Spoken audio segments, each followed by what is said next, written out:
ذرا تصور کریں اگر کسی آسمانی آفت، کسی وبا، جنگ یا موسمیاتی تبدیلی کی وجہ سے دنیا کی تمام فصلیں ختم ہو جائیں تو انسان کیا کھائے گا؟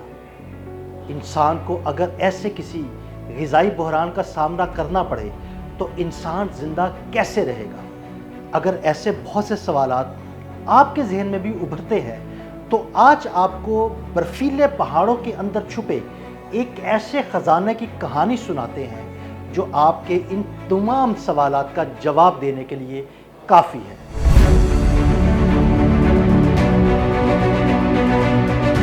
دنیا بھر میں موسمیاتی تبدیلی، جنگوں، قدرتی آفات اور خوراک کے بڑھتے ہوئے خطرات کو دیکھتے ہوئے سائنسدانوں نے برسوں پہلے ایک حیرت انگیز منصوبہ بنایا جس کا نام ہے سوالبارڈ گلوبل سیڈ والیٹ۔ یہ دنیا کا سب سے بڑا اور محفوظ بیج بینک ہے جو ناروے کے آرکٹک علاقے میں واقع برف سے ڈھکے جزیرے سوالبارڈ کے اندر تعمیر کیا گیا ہے۔ پہاڑ کے اندر ایک ٹنل جس کے آخر میں موجود ہے فولادی دروازے، اور ان دروازوں کے پیچھے دنیا بھر کی فصلوں کے بیجوں سمیت انسانیت کے مستقبل کی امید محفوظ ہے۔ پہلی نظر میں یہ جگہ کسی ہالی ووڈ سائنس فکشن فلم کا خفیہ اڈا محسوس ہوتی ہے، لیکن حقیقت اس سے بھی زیادہ دلچسپ ہے۔ اس والیٹ میں گندم، چاول، مکئی اور دالوں کے لاکھوں بیج زیر زمین محفوظ کیے گئے ہیں۔ دنیا بھر کے مختلف ممالک اپنے اہم بیجوں کی نقول یہاں جمع کراتے ہیں تاکہ اگر ان کے اپنے بیج بینک تباہ ہو جائیں تو وہ دوبارہ زراعت بحال کر سکیں۔ سادہ الفاظ میں اگر زمین پر کہیں بھی کسی فصل کی نسل ختم ہونے لگے تو اس کا محفوظ بیک اپ اس والیٹ میں موجود ہو سکتا ہے، جو انسانیت کی زرعی انشورنس پالیسی ہے۔ اب سوال پیدا ہوتا ہے کہ دنیا بھر کی فصلوں کے یہ لاکھوں بیج آخر قطب شمالی میں ہی محفوظ کیوں کیے گئے؟ تو آئیے اس سوال کا جواب بھی جاننے کی کوشش کرتے ہیں۔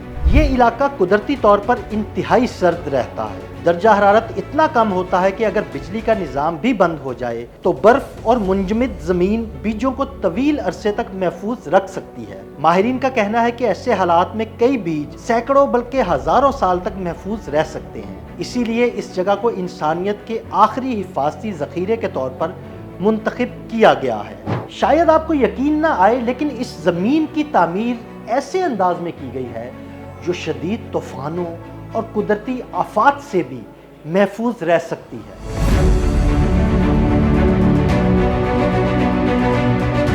یہی نہیں بلکہ یہ والیٹ ممکنہ ایٹمی تباہی کے خطرات کو بھی مد نظر رکھ کر بنایا گیا ہے۔ یہی وجہ ہے کہ اسے اکثر ڈومز ڈے والیٹ یعنی قیامت کے دن کا خزانہ بھی کہا جاتا ہے، کیونکہ اگر دنیا کے کئی حصے تباہ ہو جائیں تب بھی یہاں محفوظ بیج نئی زندگی کا آغاز بن سکتے ہیں۔ فرض کریں کہ کسی عالمی آفت کی وجہ سے دنیا کی بیشتر فصلیں تباہ ہو جاتی ہیں تو ایسے میں سائنسدان اس والیٹ سے محفوظ بیج نکالیں گے، انہیں دوبارہ مختلف ممالک میں کاشت کیا جائے گا اور آہستہ آہستہ زرعی نظام بحال ہو جائے گا اور انسانیت ایک بار پھر خوراک پیدا کرنے کے قابل ہو جائے گی۔ سوالبارڈ گلوبل سیڈ والیٹ انسان کی دور اندیشی اور سائنسی سوچ کی ایک شاندار مثال ہے۔ یہ اس بات کا ثبوت ہے کہ انسان نہ صرف آج کے لیے بلکہ آنے والی نسلوں کے لیے بھی منصوبہ بندی کر رہا ہے۔ لیکن ماہرین خبردار کرتے ہیں کہ صرف بیک اپ منصوبوں پر انحصار کافی نہیں۔ زمین کو موسمیاتی تبدیلی، جنگوں اور ماحولیاتی تباہی سے بچانا بھی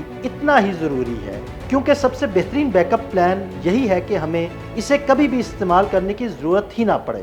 انسان نے مستقبل کی حفاظت کو مد نظر رکھتے ہوئے یہ زیر زمین خزانہ تو بنا لیا، لیکن اس خزانے کی حفاظت کی ذمہ داری اب بھی انسان کے اپنے ہاتھوں میں ہے۔